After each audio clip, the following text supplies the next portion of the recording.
Subscribe कीजिए हमारे channel को और बेल आइकॉन को दबाइए हमारी लेटेस्ट वीडियो सबसे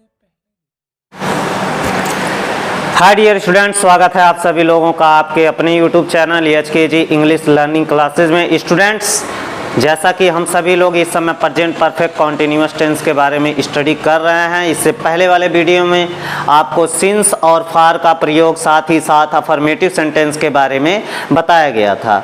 तो उसके सेकंड पार्ट के बारे में और थर्ड पार्ट के बारे में आज हम सभी लोग इस वीडियो में पढ़ेंगे। तो चलिए शुरुआत करते हैं प्रेजेंट परफेक्ट कॉन्टिन्यूअस टेंस का निगेटिव सेंटेंस।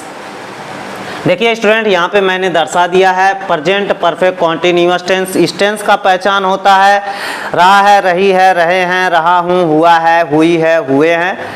और सहायक क्रिया आपको हैज बीन, हैव बीन का प्रयोग, हैज बीन और हैव बीन का प्रयोग करना है।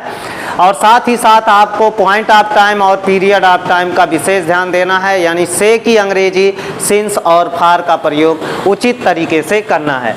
तो चलिए शुरुआत करते हैं। रूल इसका निगेटिव सेंटेंस का रूल क्या होता है? वाक्य में नहीं होने पर सहायक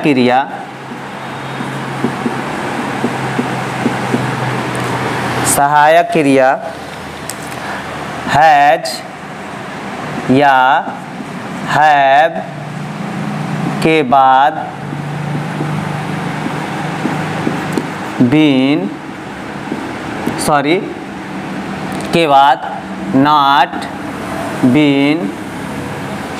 नॉट बीन, इस बात का आप ध्यान देंगे कि सहायक क्रिया हैज, हैव के बाद आपको नॉट बीन का प्रयोग करना है।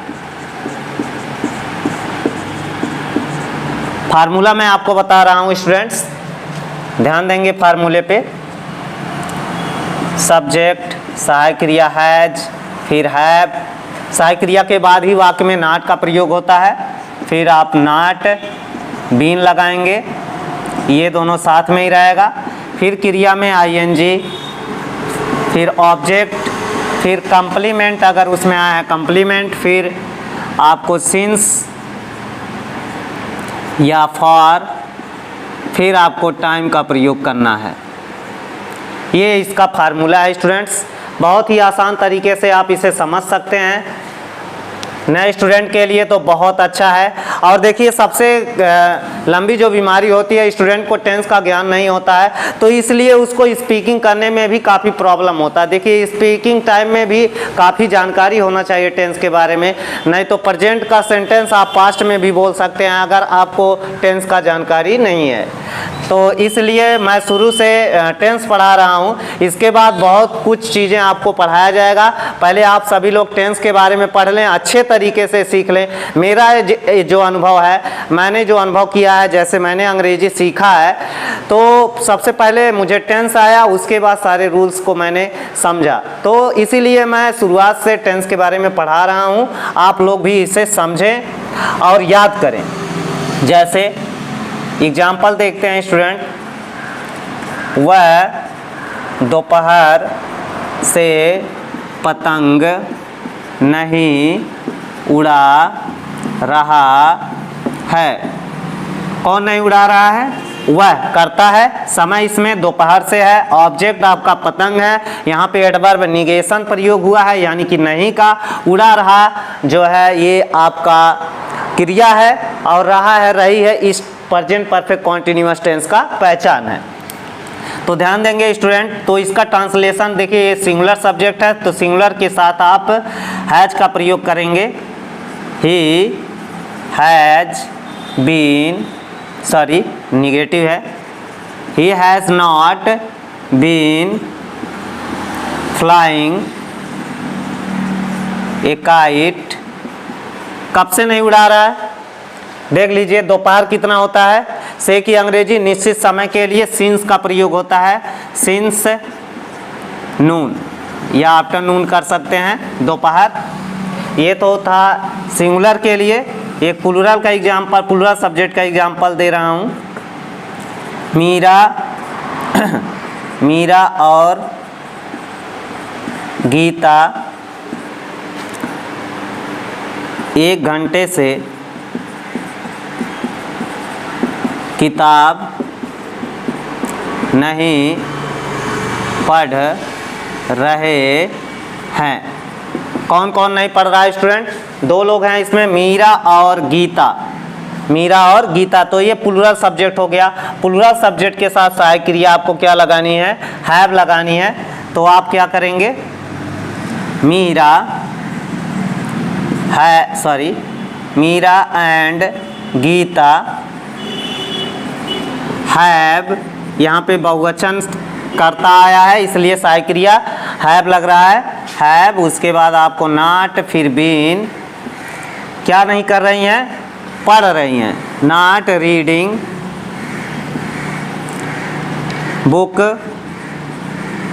यहाँ एक बंदा होता तो आप ये बुक लगाते तो अच्छा रहता, वैसे आप बुक केवल लिख सकते हैं। रीडिंग द बुक यहाँ लगा सकते हैं आप। रीडिंग द बुक कब से?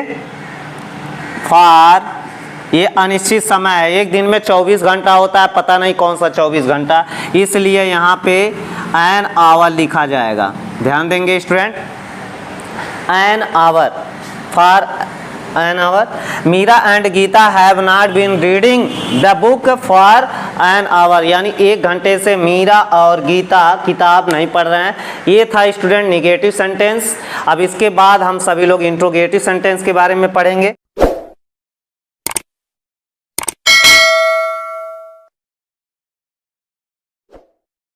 इंट्रोगेटिव सेंटेंस,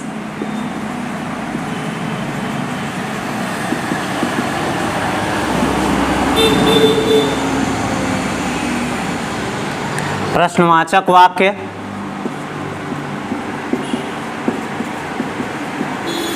देखिए स्टूडेंट्स, इसका जो रूल होता है वाक्य, देखिए प्रश्नवाचक वाक्य 2 तरह से प्रयोग होता है, एक यस या नो टाइप क्वेश्चन, एक WS टाइप क्वेश्चन। तो आप इस बात का ध्यान देंगे कि इसका रूल जो होता है, रूल क्या कहता है? वाक्य क्या शब्द से शुरू हो, शब्द से शुरू हो तो सहायक क्रिया, सहायक क्रिया हैज, हैव, ध्यान देंगे, हैज या हैव को कर्ता से पहले प्रयोग करते हैं।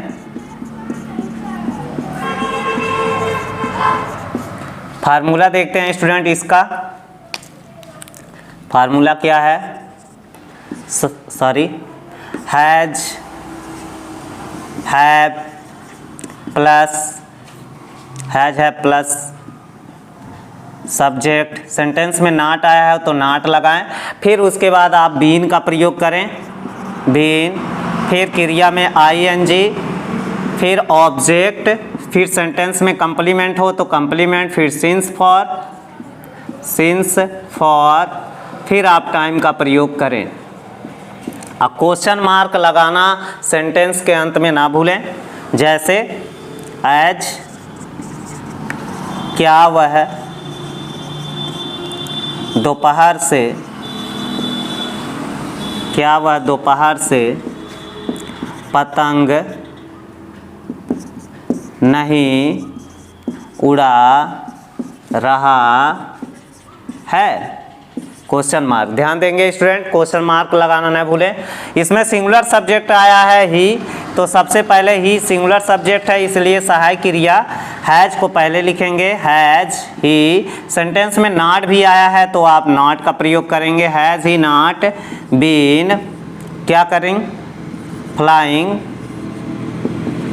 ए काइट, कब से है, दोपहर 1 होता है स्टूडेंट, तो निश्चित समय के लिए सिंस का प्रयोग करते हैं, से की अंग्रेजी सिंस नून, यानी कि यहाँ पे सिंस का प्रयोग होगा, फिर आप जो है एट लास्ट टाइम लिखेंगे। फिर इसी का रूल 2 आता है, रूल 2, जिसमें वाक्य क्या शब्द से न शुरू होकर के वाक्य के बीच में, हिंदी वाक्यों के बीच में, in the middle of the sentence, Hindi sentences कब, क्यों, कहाँ, कैसे, क्या, कितना, कितनी इत्यादि आया हो तो उसमें क्या किया जाता है, उस ऐसे वाक्य का ट्रांसलेट करते समय आप उसकी अंग्रेजी सबसे पहले लिखेंगे। देखिए क्वेश्चन वर्ड, फिर हैज, हैव, ये सब्जेक्ट के अनुसार चयन होगा, हैज हैव, फिर सब्जेक्ट, फिर सेंटेंस में नॉट, फिर अगर बीन नॉट आया है तो नॉट लगाएंगे, फिर बीन का प्रयोग करेंगे क्रिया में आईएनजी, फिर आप ऑब्जेक्ट लिखेंगे, फिर ऑब्जेक्ट लिखने के बाद आप कंप्लीमेंट, फिर सहायक क्या कहते हैं, सिंस या for, since, for plus time, इसका प्रयोग करेंगे और क्वेश्चन मार्क लगाना न भूलें, ये सबसे ज़रूरी होता है। तो चलिए देखते हैं उदाहरण इसका। तुम 2 घंटे से,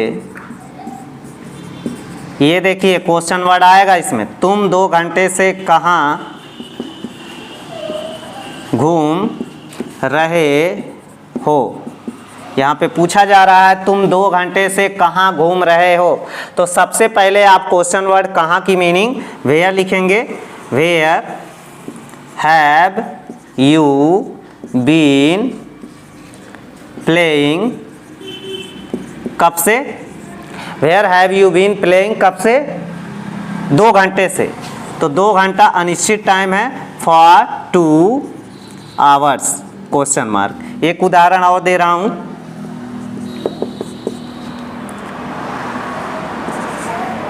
उसे 2, अच्छा प्लेइंग है, घूमना है, सॉरी यहाँ पे मिस्टेक हुआ क्रिया का, रोमिंग लगेगा, ROAMING, रोमिंग माने घूमना होता है। उसे 2 घंटे, अच्छा सिंस का प्रयोग इसमें कर दें, उसे 1 बजे से कौन पढ़ा रहा है। ध्यान देंगे स्टूडेंट, यहाँ पे वाक्य के बीच में कौन आया, यही कौन का प्रश्न करने पे सब्जेक्ट का पता चलता है, तो हम कौन की पहली मीनिंग लिखेंगे हु। सहायक क्रिया आप हु, यहाँ पे क्वेश्चन वर्ड हो गया, ये WS टाइप क्वेश्चन कहलाता है। और फिर सहायक क्रिया हैज चुनेंगे, हु हैज बीन, हु के साथ बीन डायरेक्ट आ जाता है क्योंकि यही सब्जेक्ट का काम करता है। Who has been teaching him, उसे कौन पढ़ा रहा है, कितने देर से, 1 बजे से, तो पूरे 24 घंटे में 1 बजे सिर्फ एक बार होता है, तो यहाँ पे से की अंग्रेजी आप सिंस प्रयोग करेंगे, सिंस 1 o'clock क्वेश्चन मार्क। तो देखिए स्टूडेंट, इस तरह से आपका पूरा प्रेजेंट परफेक्ट कॉन्टिन्यूअस टेंस इस वीडियो में समाप्त हुआ। आशा करते हैं आप सभी लोगों को ये वीडियो ज़रूर पसंद आएगा और मैं चाहता हूं कि आप कंटिन्यू इस चैनल पर बने रहें। आपको बहुत सारा वीडियो प्रोवाइड किया जाएगा, ज़्यादा से ज़्यादा अंग्रेजी के बारे में बताया जाएगा, नई चीज़ों के बारे में भी आपको जानकारी दी जाएगी और मैं चाहता हूं कि आप इसको सब्सक्राइब करें और ज़्यादा से ज़्यादा अपने फ्रेंड सर्कल में इसे शेयर करें। तो मिलते हैं अगले वीडियो में, पास्ट टेंस के बारे में हम सभी लोग स्टडी करते हैं। तब तक के लिए आप अपना ध्यान रखें। Thank you.